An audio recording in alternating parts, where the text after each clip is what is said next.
चलिए question number 18 है। 18 में समझना क्या है कि यहाँ लिखा हुआ है पार्सन री issue of the forfeited share, यानी कुछ ऐसे होते हैं कुछ पार्ट री इशू की जाती है। सपोज़ हमने किसी शेयर्स को, कंपनी के हम खुद के एक डायरेक्टर हैं, किसी शेयर्स को 100 शेयर्स को हम जब्त किए, फॉरफिटेड किए और 80 शेयर्स ही हम री इशू कर दिए, तब वहाँ पे एक प्रोपोर्शनेट एक कैलकुलेशन बनता है। लेकिन अगर 100 शेयर्स हम फॉरफिटेड किए या 100 शेयर्स ही री इशू कर दिए तो वहाँ प्रोपोर्शनेट नहीं बनाई जाती है।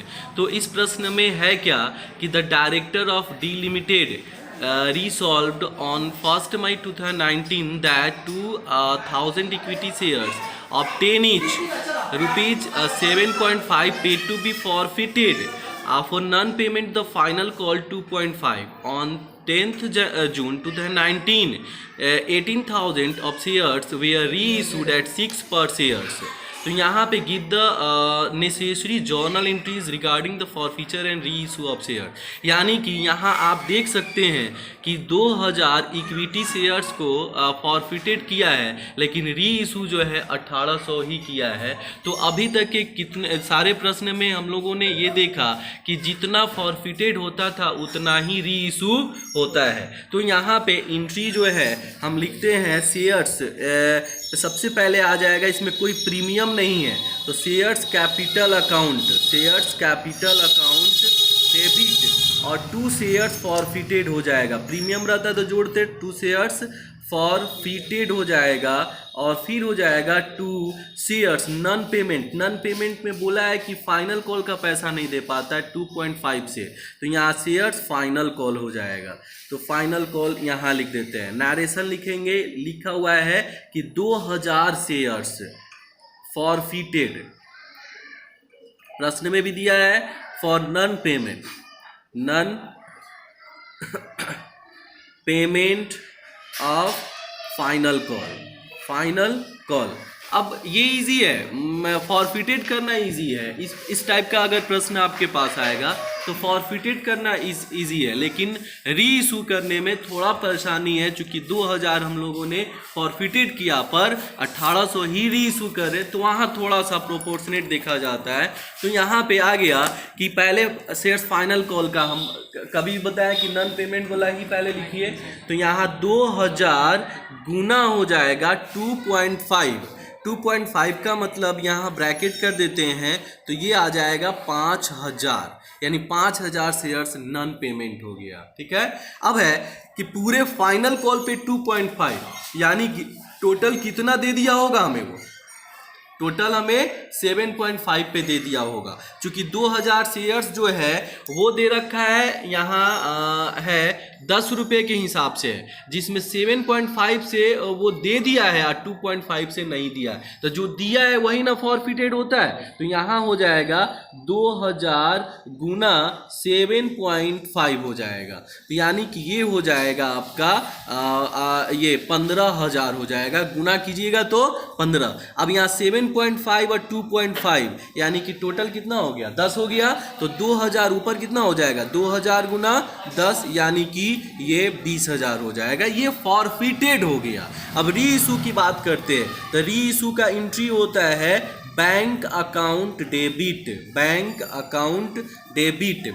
अब यहाँ पे कहता क्या है, हम 1800 शेयर्स को हम लोग फॉरफिटेड कर री इशू कर रहे हैं, तो कितना में कर रहे हैं वो भी ध्यान देना है। क्योंकि शेयर्स कैपिटल कितना से 10 है, तो 10 का चीज़ 10 में करेंगे तो फॉरफिटेड डेबिट नहीं होगा, ना सिक्योरिटी प्रीमियम होगा। 10 का चीज़ 9 में करेंगे तो होगा, और 10 का चीज़ अगर 15 में करेंगे तो तब सिक्योरिटी प्रीमियम होगा। तो यहाँ देखिए क्या बोला है, 1800 शेयर्स 6 रुपये के हिसाब से निर्गमित की जाती है, 6 रुपीज़ से, यानी 6 रुपीज़ का मतलब क्या हो गया, 10 से कम है कि अधिक है, 10 से कम है, मतलब फॉरफिटेड डेबिट होगा। तो यहाँ forfeited account, forfeited shares account debit, या शेयर्स फॉरफिटेड भी होता है, और 2 शेयर्स कैपिटल होगा, शेयर्स कैपिटल अकाउंट। नरेशन होगा बीइंग 1800 शेयर्स है। बहुत अच्छी बात है कि यहाँ पे समझना है, यहाँ 2000 शेयर्स है, यहाँ 1800 शेयर्स है। 1800 शेयर्स री इशूड एट डिस्काउंट, चूंकि कम में किया जा रहा है ना, तो 1800 गुना कितना हो जाएगा 6, और ये शेयर्स कैपिटल कितना होगा 1800 गुना, आप री इशू कितना कर रहे हैं 1800 ही ना कर रहे हैं। ऊपर आपका शेयर्स कैपिटल भले ही 2000 था लेकिन रेट कितना था 10, लेकिन नीचे जो है आप री इशू कितना कर रहे हैं 1800, तो रेट कितना होगा 10 ही होगा, 10 ही होगा। तो यहाँ पे हो जाएगा आपका कितना 18,000 हो जाएगा, और यहाँ पे 1800 गुना 6 का मतलब हो जाएगा 100 यानी 10,800, 10,800, 18 25 90 18 6 कितना होता है 108, तो यानी 10,800 हो जाएगा। तो अब देखिए कि क्रेडिट में कितना है 18,000 है, 18,000 है, और इसमें कितना है तो यहाँ 7,200 आपका आ जाएगा, ये बैलेंसिंग यानी कि ये आपका फॉरफिटेड शेयर्स आ जाएगा।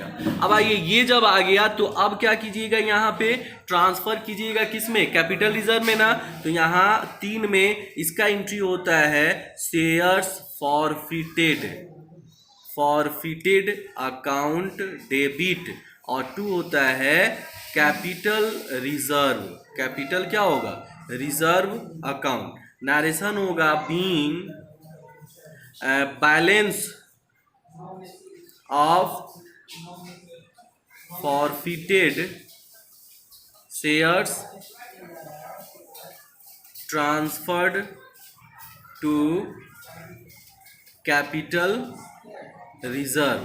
लेकिन अब यहाँ पे एक लोचा आ गया, अभी बोले हैं कि अगर 2000 का 2000 हम लोग जब्त करते फॉरफिटेड करते और 2000 री इशू कर देते तो कोई परेशानी नहीं आती, लेकिन यहाँ 2000 हमने जब्त किया है और 1800 ही री इशू किया है, मतलब 200 का तो कहानी अब फंस रहा है मेरा, 200 फंस रहा है ना। तो वहाँ पे ऐसे प्रोपोर्शनेट निकाला जाता है किसका, तो अब ये री इशू कितना आपने किया 1800, तो आपका फॉरफिटेड ये 2000 पे नहीं होना चाहिए, कितना पे होना चाहिए 1800 पे होना चाहिए। तो यहाँ ऐसे निकाला जाता है 2000, कैलकुलेशन हम करते हैं, कैलकुलेशन में 2000 shares forfeited on total amount कितना है